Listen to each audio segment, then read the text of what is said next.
My name is John Gries. I'm an actor, a sometime director and writer. Very cool. And can we just jump right into some of the questions? Is that okay for you? Oh yeah, let's get to it. Why not? All right, I'm going to call him Raul, and he's one of our friends in Spain. Raul, go ahead and ask your question to John. Hi, it's awesome to be with someone who's acted in Taken, because I love Liam Neeson and those movies.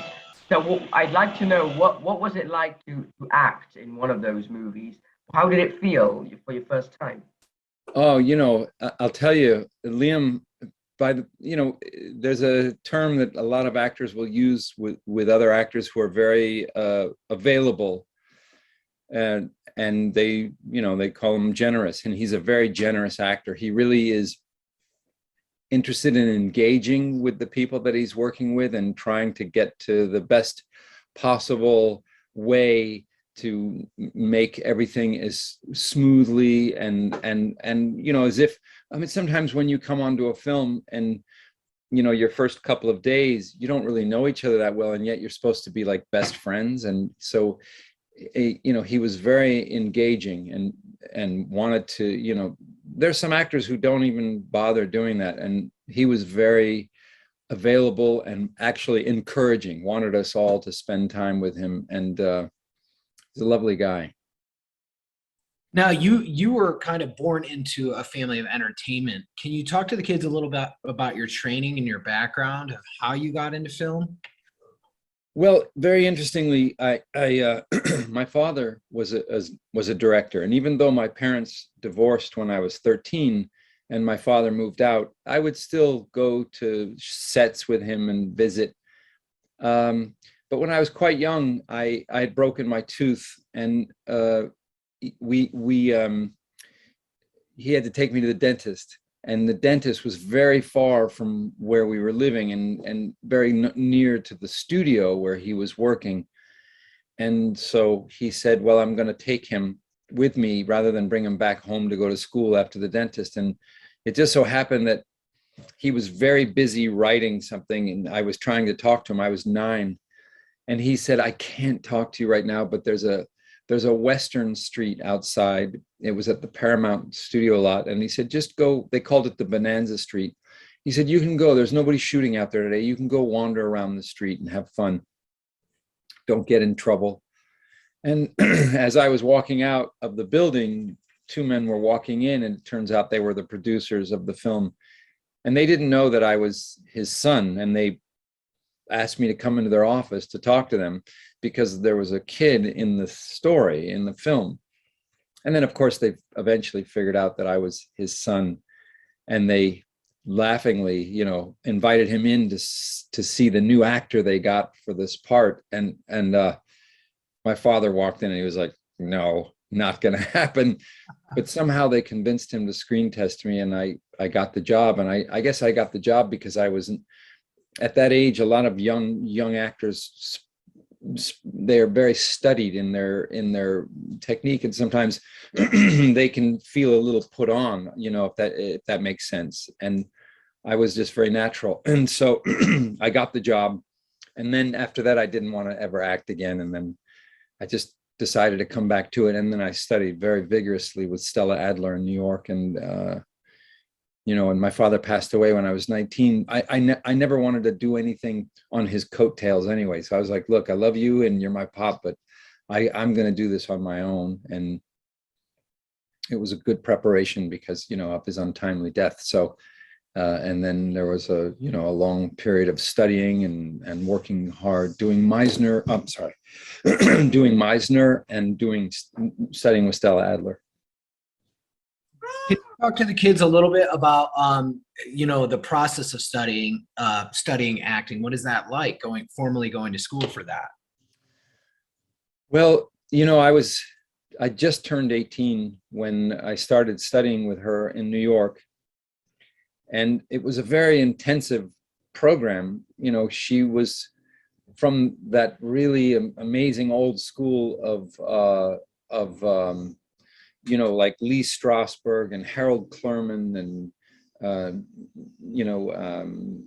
Sanford Meisner and Stella Adler. They started the group theater back in the 1930s, and they were a very kind of a revolutionary idea about acting. So getting into her program was kind of an eye opener for me. I just thought, oh, I'm going to go to acting class. Well, it became a very intensive program.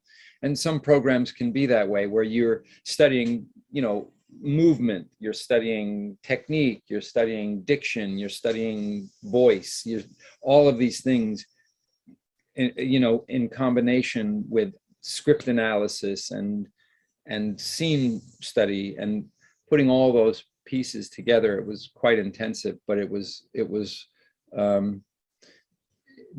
as formal as it was very helpful. It really created a point of departure. She would get everybody concerned with keeping their work to a certain level, and it was a great start, because after that I could detect if I went to another place to study and I could see the kind of the flaws in the teachers. I'd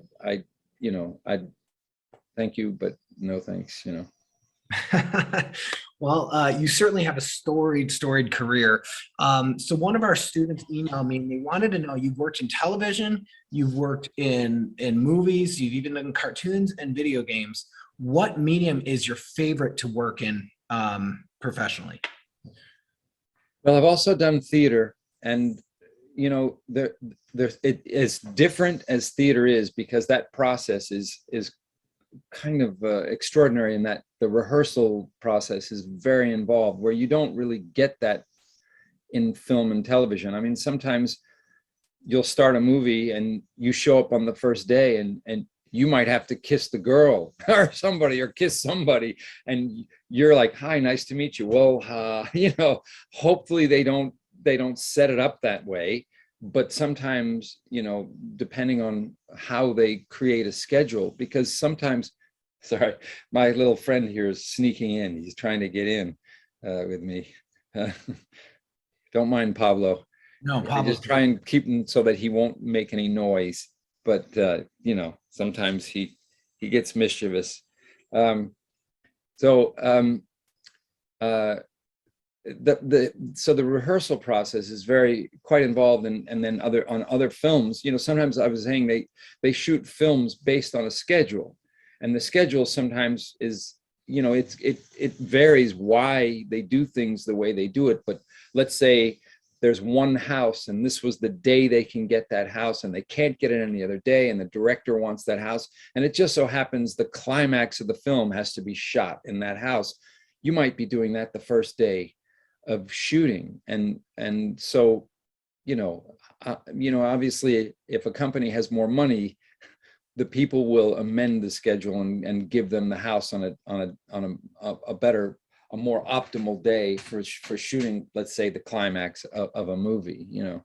But sometimes in a low budget film you get in situations where you're just like thrown into the fire and there's no rehearsal process. So, but I do love theater, and I really must say I do love film. Television sometimes is a little more difficult because it's all about getting it in the can and getting it, you have to be so ridiculously prepared. And I mean everybody, camera, the actors, the director, the sets, everything has to be just perfect, because you're running at at quite an extraordinary speed, which is, it can be exhilarating. It can be really amazing, but it also can be really difficult. So we have one of our questions here in the chat. One of the kids wanted to know, did you have any idea when you guys were making Napoleon Dynamite that it would be such a huge, massive success when you guys were making it? I would say if I knew that when I walked onto that set, I would probably be like the president of Netflix right now or something. No, we couldn't really know, but I knew that it was special. I knew it was special. And I was, I think from the moment I read the screenplay, I remember it was sent to me, and there was like my manager or whoever was working with me at the time said, I don't think you want to do this. I mean, who are these people? They don't have any money. They're out in Utah. I mean, and I said, just give me the script. Let me read the script. I always will read stuff. And immediately, by page 10, the voice was so distinct in the script. The structure. This is my burden. Not just my bird, but my burden. It was so clear that it was really well done. And Jared Hess was only 22 when he wrote that script. So my first, when I arrived on set, the first thing that I saw was them filming LaFonda and Kip playing footsie underneath the table. And at that moment I walked away and I said, yes, this is really special. But little could I have known that it was going to ever become so big. So 22 years old. So those of you who are out there who are in high school or middle school, let that be a lesson that you guys could write something. And, I know the Hess brothers, they have a very storied career now. So one of the kids wanted to know, how do you create a character? And specifically, how did you go about creating Uncle Rico, it's such a beloved character? And I just read something, I think it was in the Dallas Times, that about you leaving a voicemail for Jerry Jones to play quarterback for the Cowboys. Yeah. So I'm supposed to, I don't know, it's become quite a big thing. I think I'm supposed to do a television interview down in Dallas in the next couple of days. Oh, I can't wait for that. I don't even know. It's so funny. That's a really good question about creating a character. A lot of it comes down to when you go through a script. Sometimes you can get clues by what other people say to you. It's not only what your character says, but it's what other people say about you. Sometimes you're not even in the scene, and you can get a sense of, this guy's this way or this girl's this way because so-and-so says such and such. And it's understanding those relationships, because sometimes somebody could be saying something that's untrue. Being an actor is like being a detective, and you really are trying to break each element of the script down to get the best understanding possible. Because you know how a dog will pick up a bone and wander around with that bone and worry where to put that bone, where to bury it. They'll cry. It's kind of like what being an actor and getting a role is, particularly if you didn't audition for it. Sometimes somebody just says, hey, I want you to play this. And you're like, oh, gosh, what am I going to do? And so you break it down first and foremost through the script. I like to think in terms of music, as far as cadence and how I speak and rhythm. I try and figure out my physicality. I will sometimes be thinking in terms of the character, and maybe I'll go take a walk, and I'll take a long walk, and I will actually work for hours on how this person gestures, what this person does physically, and how it relates to, using Uncle Rico as an example. Uncle Rico is very aware of himself physically. The reason he's checking out his guns, his arms in the cafe, is because he just wants to know, is anybody else looking at me? He has that sense of himself. And interesting little story. There was an accident that happened when I was shooting. That was the first scene I shot with Aaron Rule, who plays Kip at the counter. I took a bite of like an onion ring or something, and I dipped it into the sauce. And when I went to go eat it, the sauce dropped onto my arm. Now, I didn't plan that. That just happened. And at that moment, I was so invested in the character that I looked around to see, did anybody see that? Then I grabbed the napkin and I wiped it off. And at that moment, I got the idea to be more aware of people around me than of Aaron Rule, who was speaking to me, because the character doesn't really care about what he's saying. He just wants to get to what he has to say. He kind of just wipes over, so that when he finally asks Aaron Rule, wait, you don't know what she looks like? And he's like, well, I haven't seen a full body picture yet. And you just have this moment, which was really good by the editor to allow me to sit there. And I was just like, that was the first time I think Uncle Rico really hears what he's saying. Before that, he wasn't paying attention to him at all. All he wanted to do was just have an audience, have somebody who was going to listen to what he has to say.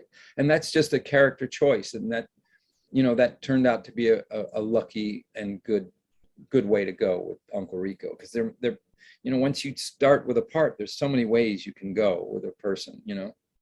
That was help?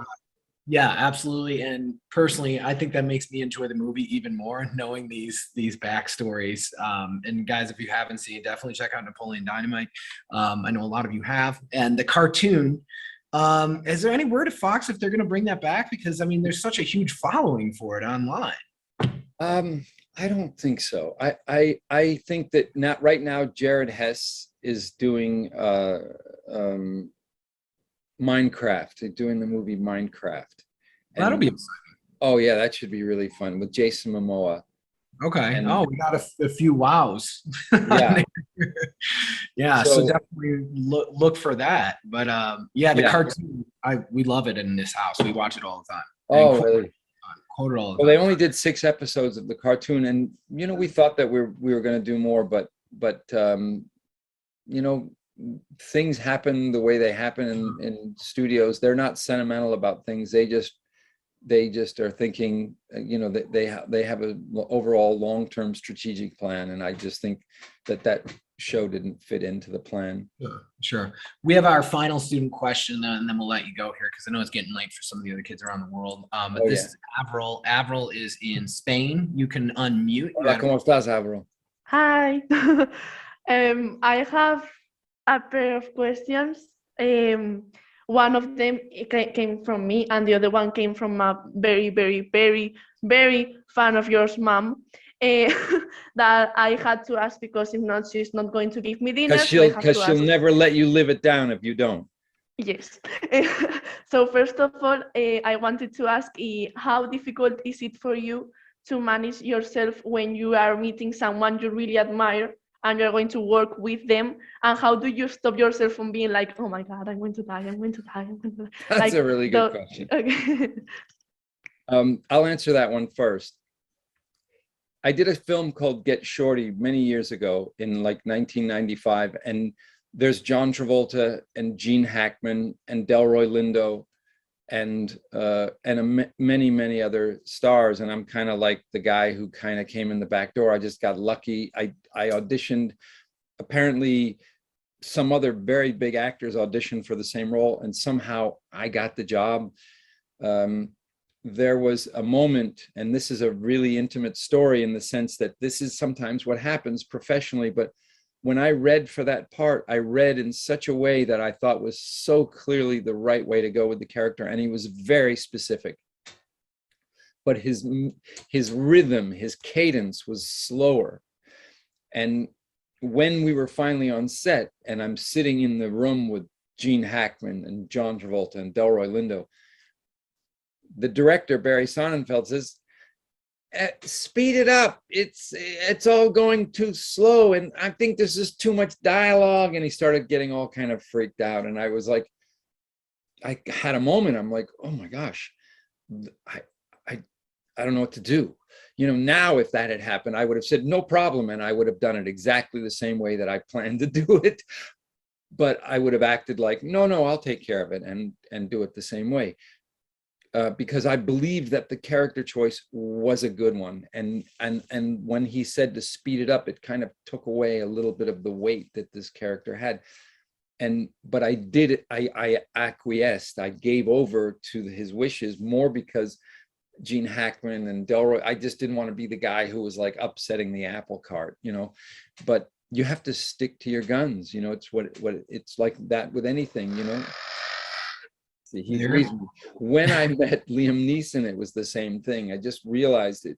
They respect you when you stand your ground, and they respect you when they want you to stand your ground. They want you to be who you are and be invested in your character. And as much as, you know, I played brothers to Christopher Walken in The Rundown, you know, in the beginning, when we were having rehearsals, I was, you know, a little nervous because he's one of my heroes, you know, but I just realized I was not going to give over to it. And when I disagreed with him, I disagreed with him. I was like, no, I don't think, you know, because he was saying, I think your relationship with me is this. And I said, I don't disagree completely, but I think it's a little different. And then we talked about it, and it was a give and take. It wasn't like anybody was standing off from each other, but you know, they want you to work with them. They want in that situation, when you meet your hero, it's okay to go through the momentary show of respect and everything else, but then always you must remember, if you're playing a character, you have to respect your character more than anything, you know, what you're doing and your choices that you made, because that's, you know, that's your strength when you're doing your scenes, you know. You can be malleable, or bendable, you can adjust. You know, I could have adjusted and get Shorty. I could have made it a little bit faster, but what I did was I kind of sped it up to make sure that the director was happy and everybody in the room thought I was a nice guy. And that was like kind of the wrong choice, you know? Yeah, but those are some great roles that you had, and that's some great advice. I know that Avril had a second question from her mom. Okay. Avril, go ahead and ask that final question. Okay. Okay. I actually, do you know the Supernatural series? Yes.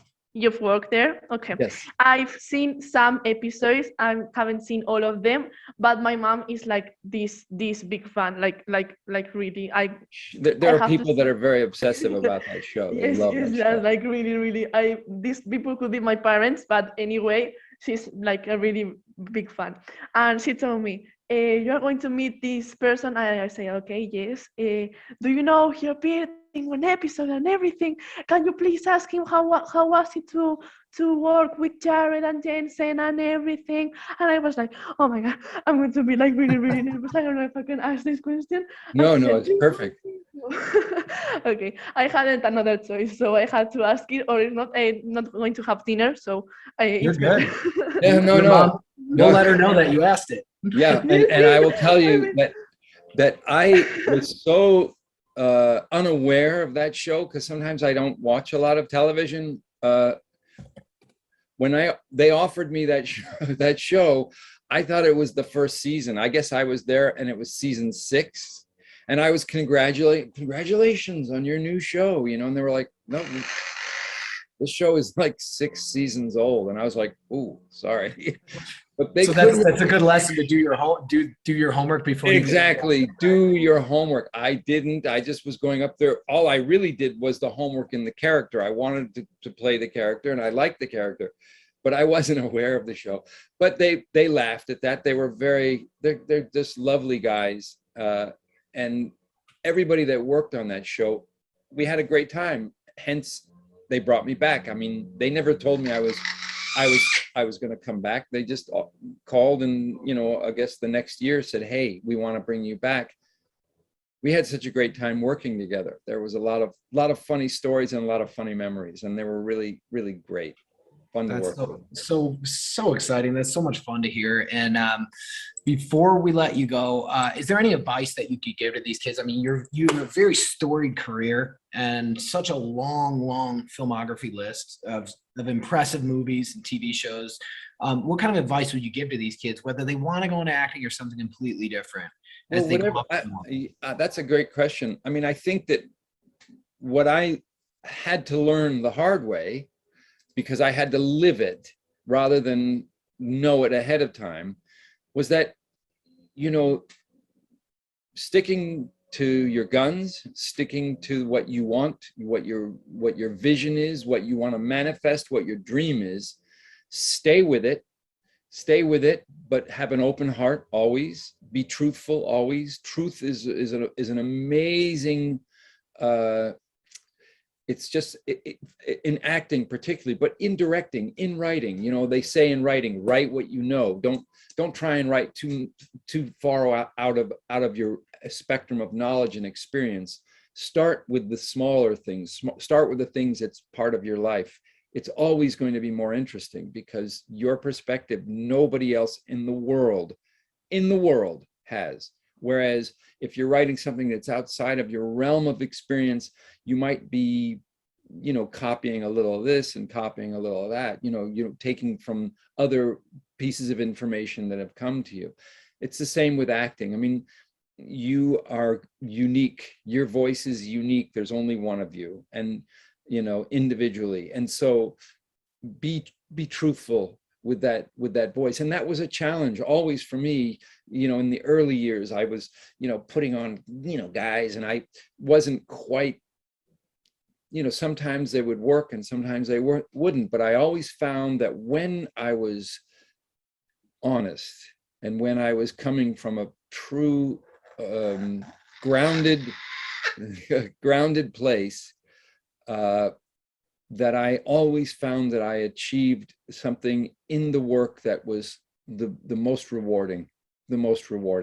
And so without question, stick-to-itiveness, always have a plan B. I mean, you always have to have a hobby. You always have to have something other than just that focus. It helped me that I played in a band for years so that I could, you know, I could take my mind off of it and I can go and do shows at night, you know, with my band. We played a lot of live music and a lot of different venues in the 90s. And it was, you know, it was a different focus, but it was kind of a relief from because this can be a very frustrating endeavor. It can be hard. It can be disappointing.